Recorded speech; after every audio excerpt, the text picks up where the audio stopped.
You know I mean business because I got the red lipstick on. Let's do this. In this video, I'm going to be sharing exactly what I would do if I had only 100 followers on Instagram. Instagram growth strategy really differs a lot depending on if you have 100 followers or 1,000 followers or 10,000 or 100,000 followers. All those situations are so different, and I feel like a lot of people on YouTube are kind of making advice from the position of being somebody with, 10,000 plus followers. So I want to talk about the strategies that are actually going to be helpful to you if you're starting with about 100 or so followers. So if that's you, then keep on watching, and actually if that's not you too, I would really appreciate if you kept watching too. Okay, I promise it's gonna be good. As any good YouTuber would say, welcome back to my channel, and welcome if you're new here. Before I get into my tips for those of you with 100 or so followers on Instagram, I feel like some level of explanation is required. Some of you watching might be like, oh, Katie, what is she doing? If I'm totally honest with you, I've been dealing with some pretty significant self-doubt and insecurity around my YouTube channel over the past couple months. Mostly because I've let the fact that some of my analytics numbers are in the red with those little down arrows get to me. I was so discouraged by these numbers that I was at the point where I was like, I'm just gonna change everything. How about I switch niches? Why don't I rename my business? Everything has to change because the way I'm doing things right now clearly isn't working. I was posting all over my Instagram stories, and I even made a YouTube video that I have now changed to unlisted because I was just kind of being a bit dramatic, to be honest. I kind of think I had to get to the point where I was ready to completely throw everything out the window to realize that I actually didn't want to change what I was doing, at least not that much. So I guess we've been on this emotional roller coaster for nothing, but no, I don't actually think that. I do feel like I've had a lot of realizing stuff about what I want to do with this YouTube channel and with my business, and I feel like if I wasn't at that complete breaking point of like, okay, well screw it, I'm gonna start over, I don't know if I would have had these realizations. So what have I realized, you might be wondering? Well, for one, I've realized that I do love social media. Like, I love Instagram strategy and creating content and being creative and building community online. I have been pretty much obsessed with that for my entire life since it's even existed. I've been on YouTube for over 10 years. This is all I know, and I do love it. This really came to me when I was thinking about, okay, well, what niche am I gonna make this YouTube channel? And then I was like, okay, well, what do I like? And I do have a lot of different interests, but what I have the most to say and what I have the most experience around, it is social media marketing. And I think the reason why I was so in my head about it is because, if I'm honest, I don't watch tutorial videos. I don't watch social media tips or advice videos. That's not what I watch. I watch a lot of videos about travel and personal development and minimalism, usually that have a storytelling format with cinematic touches. That's the kind of stuff that I like to watch on YouTube. I'm not sitting down and watching like 3 Instagram growth hacks or whatever, mostly because, probably heard it before, I feel like there's not a lot of unique stuff out there, and I've learned everything I know from research and observation and experimentation. I don't just watch other people and then like turn around and make videos about that. So all of that is to say, what I realized is I don't necessarily need to change what I'm talking about. I just need to change the way that I do it. So I can keep sharing my expertise and advice and creativity and strategy around social media and content creation, and I can just do it in like a fun and cinematic and interesting way that's not just like this sit down and like read off a script to you all from the same location, and like it gets really boring, and why do you want to watch that every week?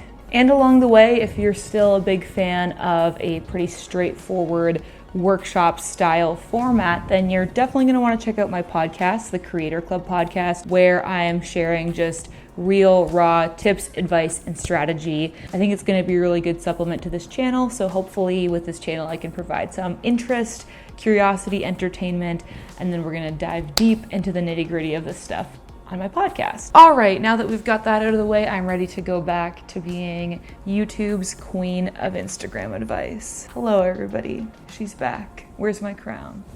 Let's get down to business to talk about the Instagram tips now. Okay. Emotional tell-all is over. The very first thing that I would do if I had 100 followers on Instagram and I was thinking, okay, let's do this, it's time to grow, is get super clear on what my purpose is as an Instagram account what I'm going to offer and who the people are that I'm trying to offer that to. This is the part of the show where most people would say find a niche, but I want you to think about it in a more in-depth way than that. I think a lot of people think of niches as like categories that you can pick from. I'm either lifestyle or health and fitness or photography or travel or beauty.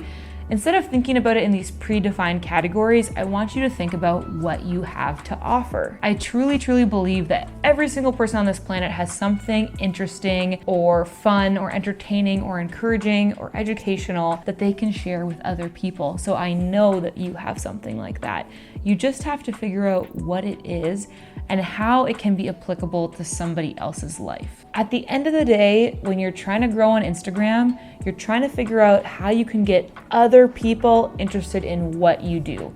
So you really do have to start this whole process not thinking about what you want to post, but rather how can you create something that is going to attract an audience. And of course, there has to be an intersection there between what people want and what you want to offer. Like you have to be happy and satisfied creating what you create. So just spend some time thinking about what you can offer people. What is something that you're passionate about that can somehow improve other people's lives? Next up, the second thing that I would do is get super consistent with my content creation. Even though it might feel like you are posting for nobody right now, first of all, you're not. You got 100 followers, presumably, if you're the person I'm making this video for. You do have an audience. Even if it's not big, get in the routine of posting as if you had 100,000 followers. Like think about your ideal situation in the future where you have this huge audience. How often would you want to be posting for them? Start posting that often now, because that's how you're going to actually attract all those people to start following you. Nobody's going to follow an account with like only 9 photos on it. So you've got to start building up a library of valuable content that people might browse through if they're thinking about following you. This also has the benefit of practice makes perfect. The more you post content, the better you're going to get at it.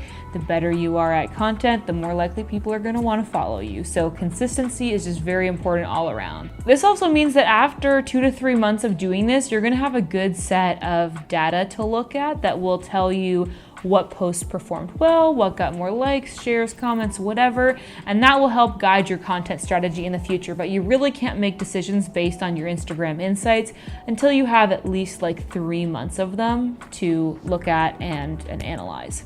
If you struggle with consistency, I actually have a whole podcast episode that's all about how to become consistent on any platform. I know a lot of people really want to create on YouTube or want to make a podcast or Instagram or whatever and find it super hard to just actually get that content out every single week. So definitely check out the podcast episode that I made about this, because I think it'll be a big mindset shift for you. Okay, once you got yourself set up with a really solid niche and a purpose of what you're going to offer and you're posting consistently, the next thing I would do if I had 100 followers is start creating content on another platform. I know that might seem kind of counterintuitive to you because you're like, I'm trying to grow on Instagram. Why would I start posting somewhere else? But truly, I think it is very helpful because Instagram doesn't have a ton of built-in discoverability. Most people open up Instagram and they scroll through their homepage and just kind of look at content from people that they already know. Most of us aren't going on Instagram with the express intention of finding new people to follow, right?